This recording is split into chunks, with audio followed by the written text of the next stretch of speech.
नमस्कार दोस्तों, UP academic classes में एक बार फिर से आपका स्वागत है। कक्षा 12 और पॉलिटेक्निक प्रथम वर्ष के गणित में चैप्टर है आव्यूह मैट्रिक्स, जिसको लेकर के हम आपके सामने फिर से आए हुए हैं। तो चलिए शुरू करते हैं। सबसे पहले सिल्वेटर नामक गणितज्ञ ने सन 1850 में आव्यूह को परिभाषित किया। इन्होंने बताया कि जब संख्याओं को या समुच्चय के उपस्थित अवयवों को हम किसी आयताकार सारणी के रूप में लिखते हैं तब उसको हम आव्यूह कहते हैं। परंतु मिल्टन और केली ने इस क्षेत्र में और अधिक योगदान दिया उनके बाद। तो एक तरह से हम कह सकते हैं कि आव्यूह के जनक सिल्वेटर हैं। तो आव्यूह क्या होता है? जब m गुणे n संख्याओं वाले किसी भी समुच्चय को, उसके अवयवों को आयताकार सारणी में पंक्तियों और स्तंभों के रूप में प्रयोग किया जाता है, रखा जाता है। देखिए इस तरह से और इस तरह से।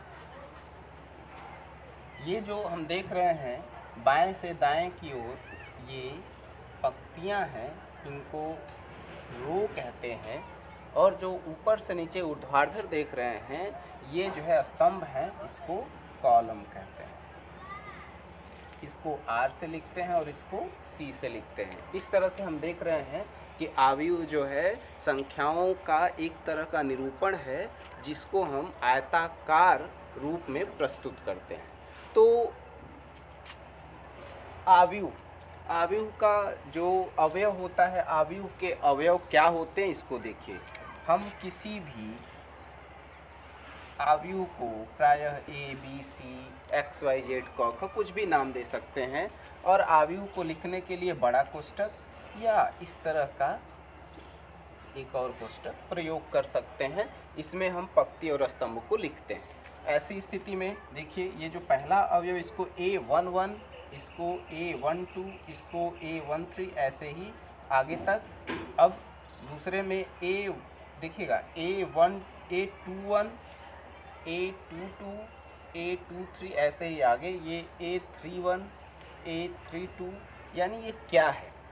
किसी भी अवयव में जो पहला A11, ये जो पहला संख्या है, या इसके R यानी पंक्ति को प्रदर्शित कर रहा है, इसके तुरंत बाद वाली संख्या इसके कॉलम यानी C को प्रदर्शित कर रही है। जैसे ये A23 है, यानी यह दूसरे पंक्ति के तीसरे स्तंभ का अवयव है।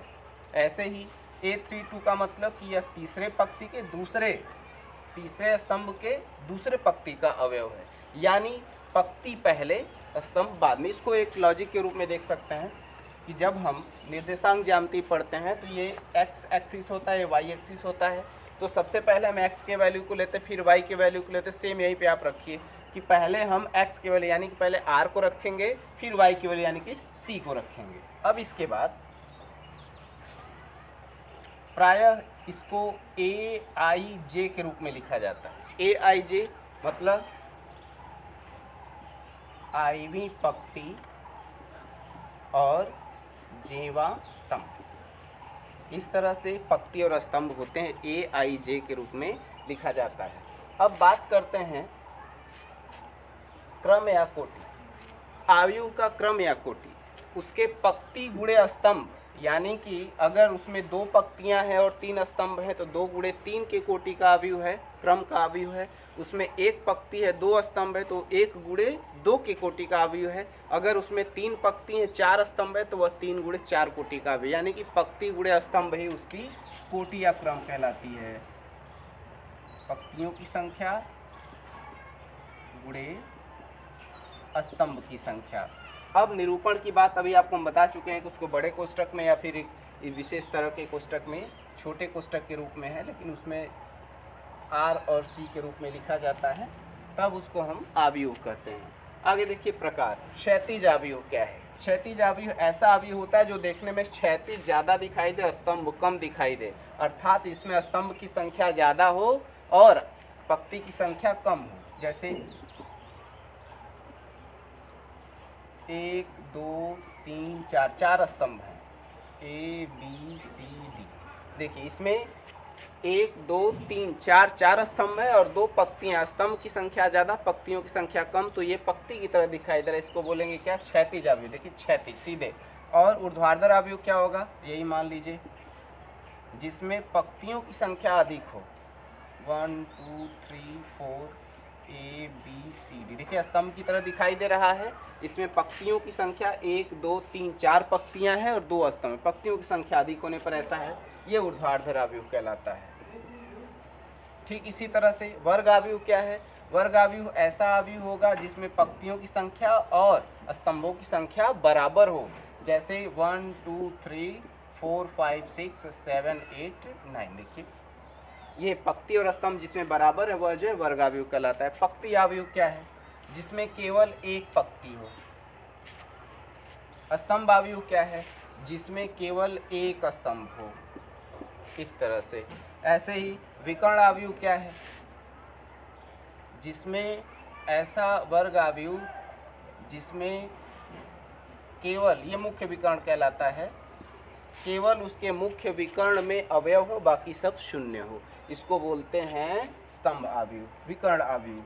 इसके बाद शून्य अवयव जिसके सभी अवयव शून्य हो। इकाई या तत्समक अवयव जिसका मुख्य विकर्ण 1 1 1 हो। 1 1 1 0 0। ऐसा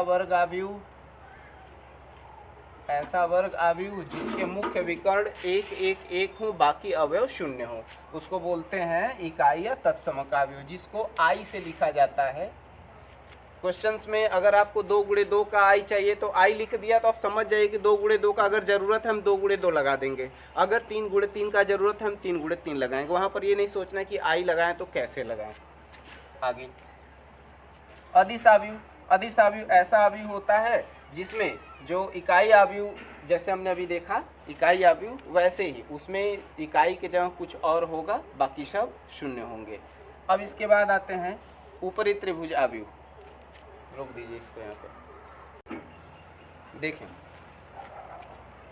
अदिश अवयव क्या है? अदिश अवयव एक ऐसा अवयव होता है जिसमें मुख्य विकर्ण में एक ही तरह की संख्या होती है। 1 1 1 को छोड़कर बाकी 2 3 4 होता है, एक ही तरह की संख्या होगी, उसको बोलेंगे अदिश अवयव। ऊपरी त्रिभुजी अवयव का मतलब ऐसा अवयव जिसके मुख्य विकर्ण के ऊपर संख्याएं हो लेकिन मुख्य विकर्ण के नीचे शून्य शून्य हो।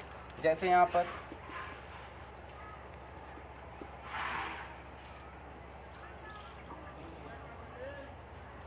हमको ऊपरी त्रिभुजी अवयव देखना है।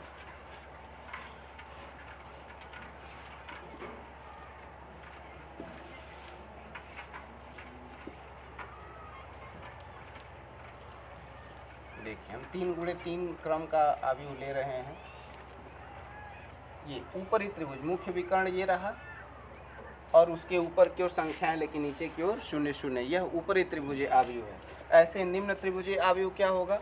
निम्न त्रिभुजी अवयव जो होगा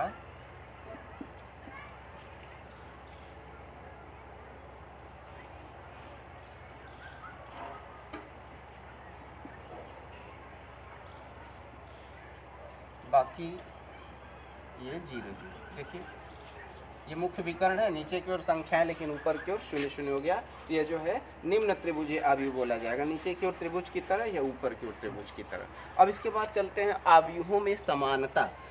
अवयवों में समानता का मतलब जब दो अवयव एकदम एक समान क्रम या कोटि के हों तब समानता तभी होगी जब उनके सभी अवयव समान हों।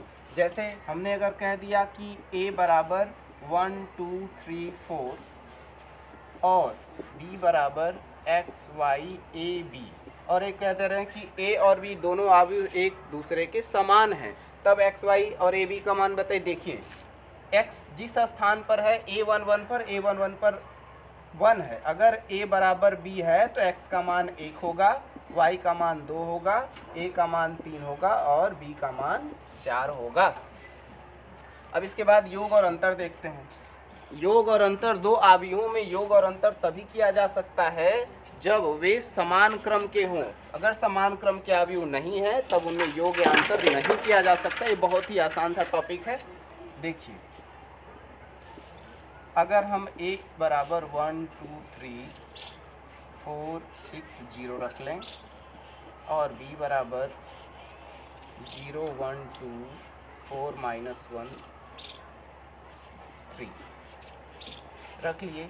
अगर हमको a प्लस बी करना है तो सबसे पहले ध्यान देंगे कि दोनों का क्रम बराबर होना चाहिए। यहाँ पर दोनों का क्रम बराबर है, तो 1 + 0 2 + 1 3 + 2 4 + 4 6 - 1 0 + 3, ये हो जाएगा 1 3 5 8 5 3 8 5 3। जैसे योग करें, अगर माइनस रहता तो माइनस कर लेते। इस तरह से आव्यूहों का योग और अंतर हम कर सकते हैं। इस तरह से अब अगले वीडियो में हम आपको बताएंगे कि आव्यूहों का जो संक्रियाएं हैं वो आगे क्या हैं। तब तक के लिए धन्यवाद।